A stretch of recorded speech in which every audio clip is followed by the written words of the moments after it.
Meus queridos irmãos e irmãs,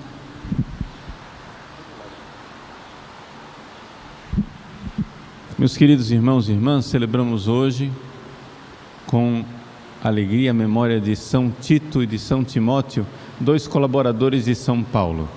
Então, um dia depois de celebrarmos a conversão de São Paulo, nós damos glória a Deus pelos frutos de santidade produzidos pelo próprio São Paulo, ensinando seus filhos a serem santos. São Tito foi um homem de toda a confiança de São Paulo.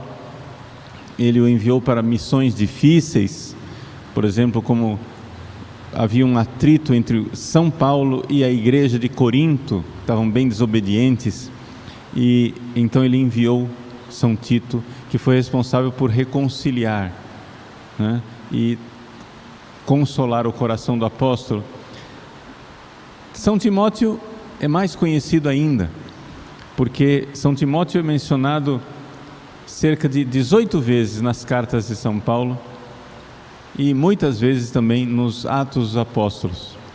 Então vou me deter um pouco na pessoa de São Timóteo para nós colhermos algum fruto da primeira leitura que foi lida hoje, que é uma espécie de testamento espiritual de São Paulo para o seu filho Timóteo. É a segunda carta de São Paulo a Timóteo, é a última carta dirigida por São Paulo a esse seu filho espiritual. Timóteo, ele é originário da atual Turquia, como São Paulo. São Paulo nasceu, né, no sudeste da Turquia. Já Timóteo nasceu no leste, na cidade de Listra. E, como nós ouvimos na leitura, São Paulo conheceu a avó Lóide e a mãe Eunice de São Timóteo. E São Timóteo parece ter, digamos assim, bebido a fé junto com o leite materno. Ele então acompanhou São Paulo em algumas de suas viagens. Na segunda viagem de São Paulo, em que São Paulo veio evangelizar a Europa, e ali teve o início da evangelização do continente europeu e, portanto, do Brasil também, porque é de lá que nós recebemos a fé.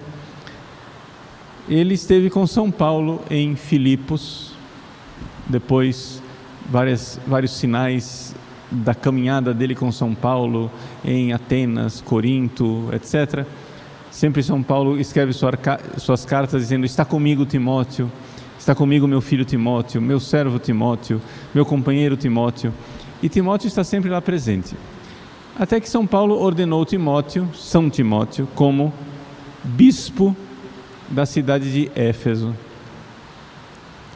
E a gente pensa que é provavelmente como bispo de Éfeso que ele recebe essas cartas pastorais, não é? Em que São Paulo exorta a que ele reavive o dom de Deus.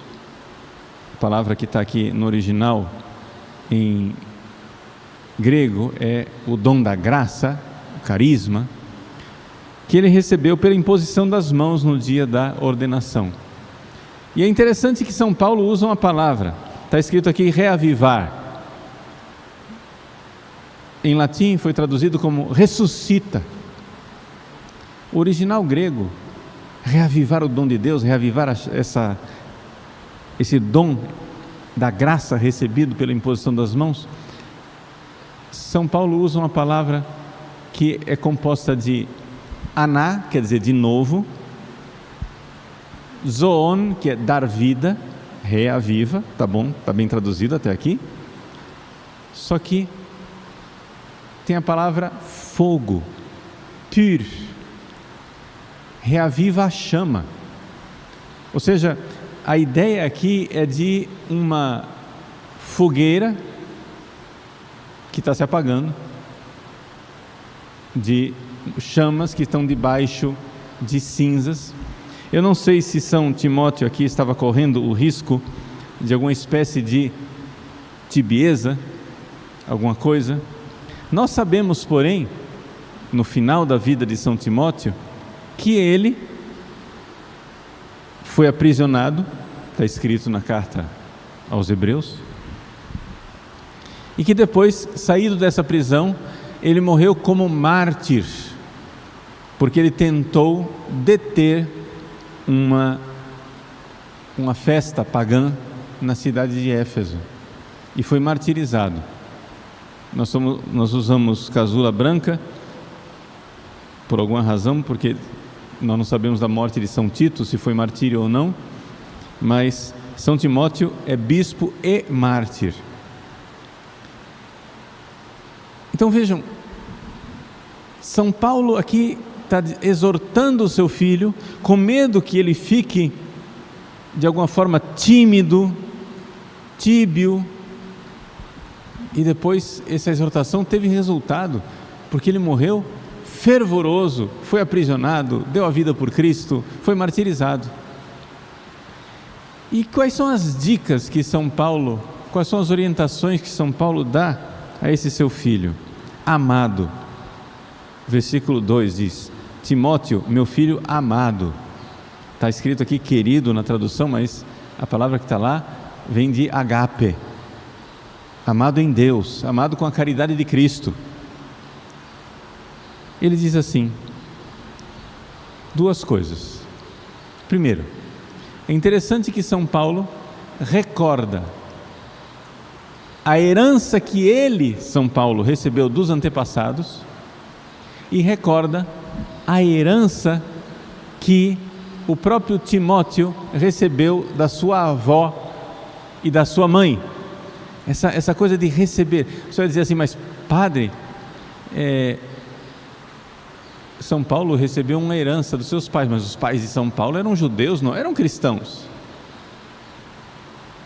Mas o Antigo Testamento inteiro, os bons judeus esperavam a vinda de Cristo. Se São Paulo perseguiu a igreja e não reconheceu Cristo, foi por algum erro dele ou de alguém, de quem apresentou Cristo para ele, mas ele, de qualquer forma, ele não joga fora toda a sua herança judaica. Ele diz: dou graças a Deus, São Paulo falando de si mesmo, a quem sirvo com consciência pura, como aprendi dos meus antepassados. Essa coisa de servir com consciência pura, isso aqui já é uma grande coisa, gente. Vejam, uma das coisas que conduzem as pessoas a perderem a chama viva da fé é as pessoas começarem a se enganar. A própria consciência. Você começa a contar mentiras para você mesmo. A gente vê que algumas pessoas não é que elas mentem para os outros, elas mentem para si mesmas. E São Paulo diz: nessa minha consciência pura, eu me lembro de ti, Timóteo, filho dele, dia e noite nas minhas orações. Essa é uma segunda coisa. Não pensemos que nós somos capazes de conduzir nossos filhos espirituais, as pessoas que nós queremos ajudar a levar para Deus, sem pôr o joelho no chão e sem rezar dia e noite, como diz São Paulo. As almas se salvam na oração. É claro que São Paulo prega o Evangelho, viaja, dá a vida, é apedrejado, sim, mas ele rezava, e dali vem a eficácia do apostolado. São Paulo rezava dia e noite. Ele está dizendo aqui para um bispo, filho dele: lembro-me de ti dia e noite nas minhas orações. E aí São Paulo se recorda como no passado, na juventude de Timóteo, ele tinha uma fé sincera. São Paulo falou do seu passado: eu tenho uma consciência pura. Agora vejam o que ele diz do passado de Timóteo: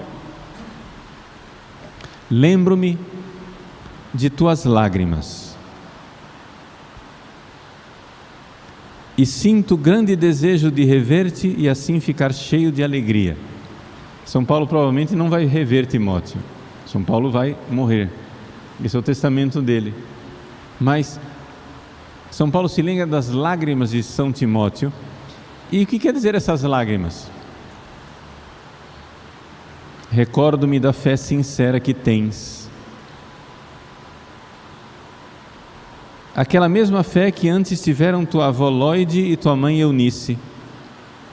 Sem dúvida, assim também a tua. Fé sincera. No original grego que está escrito aqui, é a fé não hipócrita. São Timóteo certamente era um sujeito de temperamento transparente, daquelas pessoas que sentiu, transpareceu. Lágrimas, fé sincera, sem camuflar. Mas acontece que, provavelmente, aconteceu que ele sendo bispo, sendo perseguido, sendo antagonizado, a gente quando vai sofrendo na vida, sem notar, não necessariamente por falta de virtude, mas pelas próprias pauladas que a vida vai nos dando, a gente vai perdendo aquela transparência, aquela sinceridade do coração de criança. Do coração de criança que deixa transbordar tudo com alegria. Então, São Paulo está dizendo: exorto, então, veja o seu passado, Timóteo. Você rezava com alegria, chorava, assim que você era com a sua avó, com a sua mãe, você recebeu isso da sua família. Quer dizer, São Paulo diz: eu, Paulo, tenho consciência pura. Você, Timóteo, também tinha essa fé, sem hipocrisia, sem máscaras, tudo transparente, servir a Deus na alegria da consciência pura, essa transparência de um coração de criança. Exorto-te a reavivar, a ressuscitar, a dar vida de novo ao fogo, à devoção,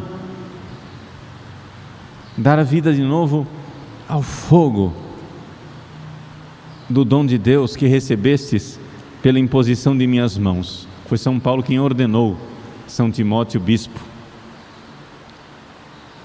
Pois Deus não nos deu um espírito de timidez. É aqui.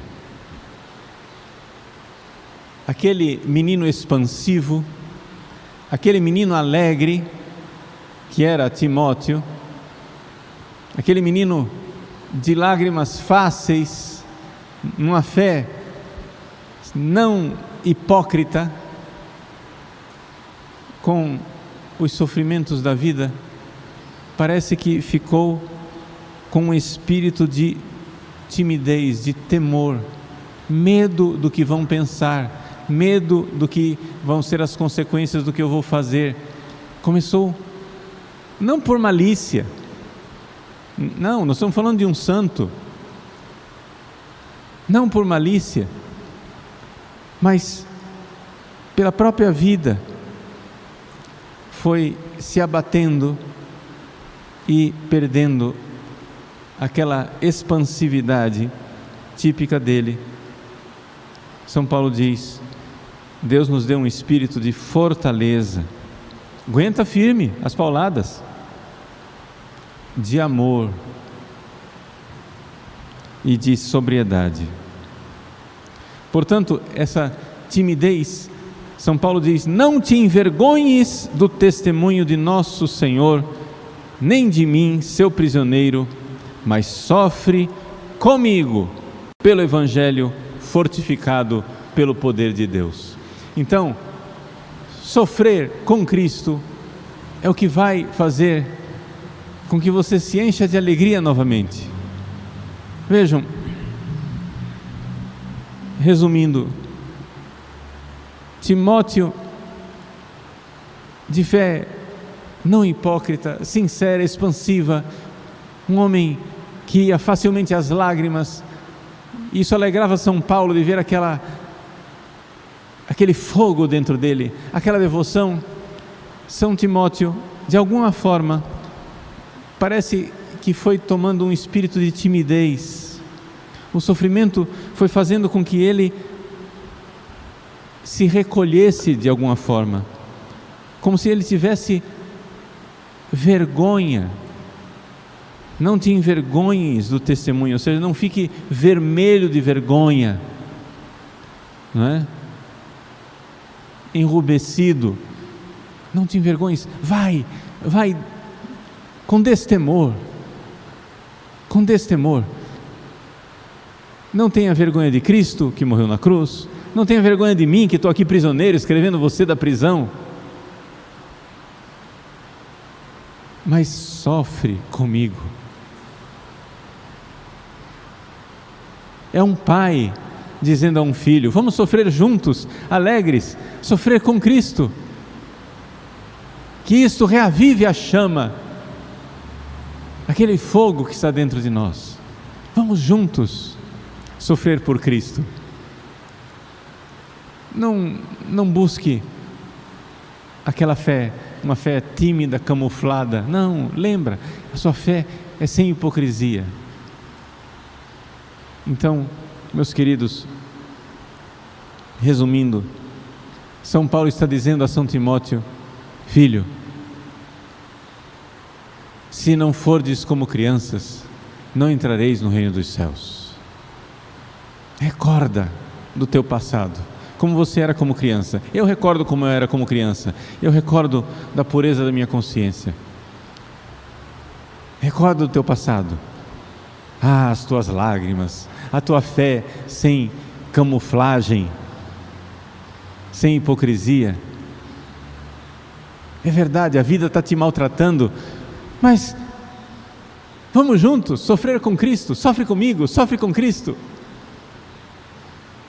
Quando a gente sofre por amor, gente, por amor a Cristo, tudo é diferente. Tudo é diferente.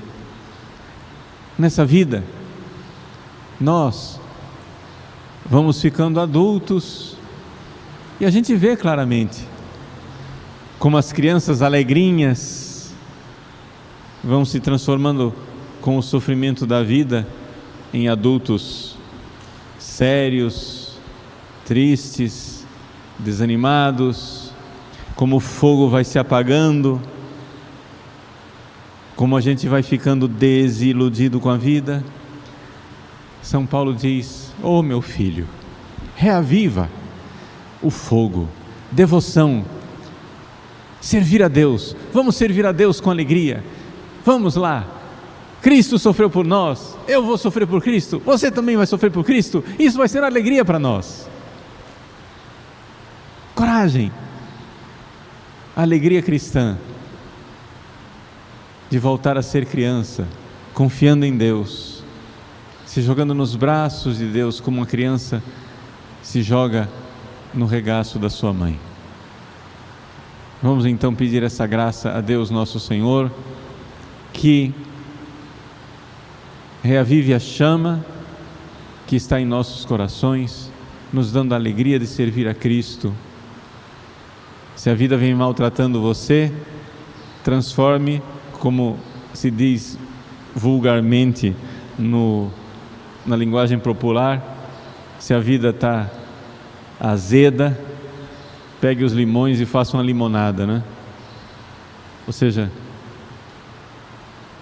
transforme o sofrimento numa grande ocasião, agora subindo de nível, uma grande ocasião de amar Jesus, uma alegria de ter sido escolhido, de ter sido eleito, como Timóteo foi bispo eleito de Deus, para dar a vida. Que honra, que alegria, que eleição divina. Vamos servir a Deus com o coração de crianças, confiantes em nosso Senhor.